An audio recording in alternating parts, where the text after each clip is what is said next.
Sa Matthew City 21 nagingon diha, dili ang tanan nagatawag kanako Ginoo Ginoo makasulod sa gingharian sa langit. Kinsa man di makasulod mga kaigalaan o kigsunan, kun dili kadtong nagatuman sa kabubuton sa atong amahan nga naa sa langit mga kaigalaan. No? So kita nga sige sampit, sige ampo, nagasampit ta kanunay kada adlaw sa Ginoo, dili na prueba nga makasulod ta sa gingharian sa langit, kundi ang pagtuman nato sa kabubuton sa amahan nga ato sa gingharian sa mga langit kaigalaan. So bantayanan kay nato, daghan ta karon nga nag-alagad sa Ginoo nga wala ta masayod ba, masayang ato ang pag-alagad. Kinahanglan gyud nga ato ag yung tukion. Ako mismo nagistorya mga kaigalaan, ga tuki pug ko.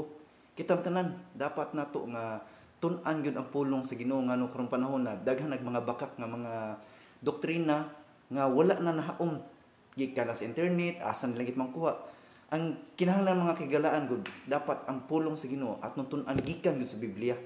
So daghan ang nasayop mo na nga dili ang tanan nagatawag og Ginoo Ginoo makasulod sa gingharian sa langit, kundi dili ang nagtuman lang sa kabubuton sa amahan.